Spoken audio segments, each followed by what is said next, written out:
अस्सलाम वालेकुम, बिस्मिल्लाहिर्रहमानिर्रहीम। अस्सलाम वालेकुम, वेलकम टू माय चैनल। मैं हूँ इमार फातिमा और आज मैं आपके पास एक और वीडियो लेकर आई हूँ। एक्चुअली इस वीडियो का आइडिया मैंने कुछ कमेंट्स देखे, उससे भी मेरे माइंड में आया।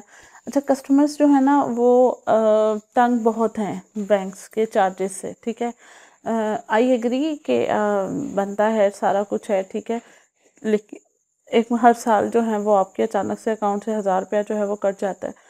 लेकिन प्रॉब्लम ये है कि जिस टाइम आप लोग अकाउंट ओपनिंग करते हैं तब सारी टर्म्स एंड कंडीशन देख रहे होते हैं, तो उस टाइम आपको बताया जाता है कि मैडम इसके करंट अकाउंट है तो किसी किस्म के कोई चार्जेस नहीं है, और चार्जेस नहीं होते हैं। ठीक है, किस चीज़ के चार्जेस होते हैं वो जस्ट मैं आपको क्लियर करना चाह रही हूँ। एक बहुत इंपॉर्टेंट, एक बहुत यूज़फुल वीडियो। ठीक है, अगर बैंक आपके फजूल के कोई चार्जेस काटता है, ठीक है, तो बैंक वो चार्जेस वापस करने के लिए लायबल होता है।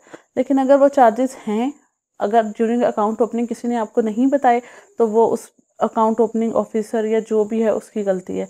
लेकिन हकीकत यही है, जैसे अभी मेरे पास एक आंसर आया हुआ था, क्वेश्चन आया हुआ था हमजा फारूक का, और वो मुझे यही कहते हैं ये वीडीसी कैनाल चार्जेस क्या हैं। तो ये अब जैसे कि देखें, आपके VDC stands for visa debit card ANL, यानी कि एनुअल।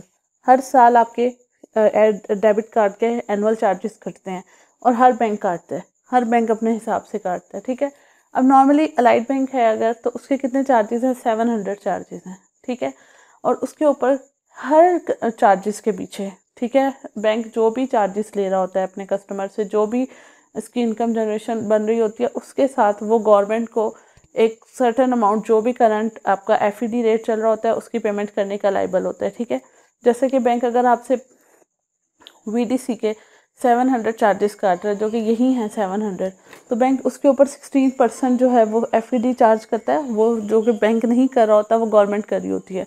ठीक है, और वो मिला के, कुल मिला के तकरीबन 900 के करीब करीब आपके चार्जेस बन जाते हैं। ठीक है, तो ये वीडीसी हैं।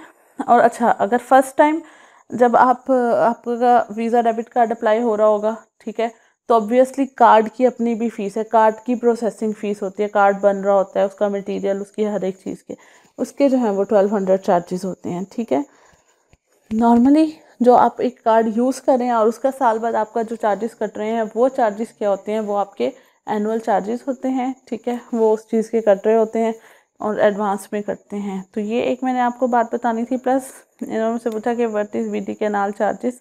तो वीडीसी एनुअल चार्जेस हैं, ये वीज़ा डेबिट कार्ड, जो भी आप वीज़ा डेबिट कार्ड यूज़ करें उसके एनुअल चार्जेस हैं, जो कि 700 है, और उसके ऊपर एफईडी है।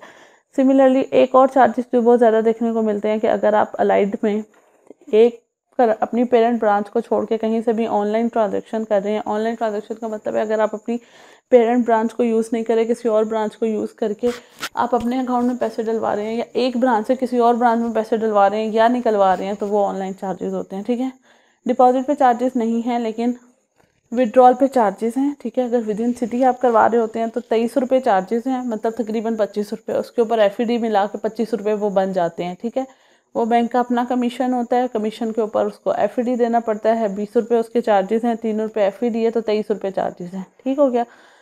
सिमिलरली अगर आप डिपॉजिट करा रहे हैं और डिपॉजिट जो है वो विद इन सिटी है, जितना मर्जी कराएं, उस पर चार्जेस नहीं है।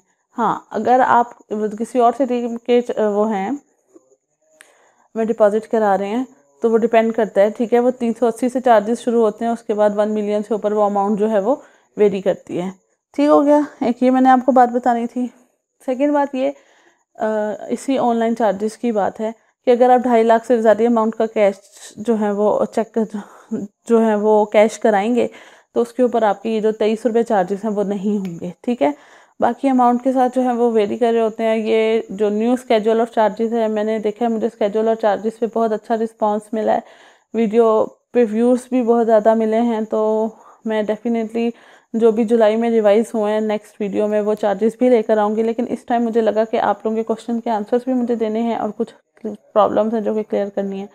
बहुत से बैंक हैं जो कि ये चीज़ें नहीं कर रहे हैं, लेकिन अनकरीब वो करने लग जाएंगे। लेकिन जितने भी बड़े बैंक हैं वो इन चीज़ों पे चार्जेस जो हैं वो लाजमी अप्लाई करते हैं। ठीक है, तो बस ये एक चीज़ थी जो मुझे आपको क्लियर करनी थी। अगर आपका करंट अकाउंट है, सेविंग भी है, तो किसी किस्म की फजूल डिडक्शंस नहीं होती हैं।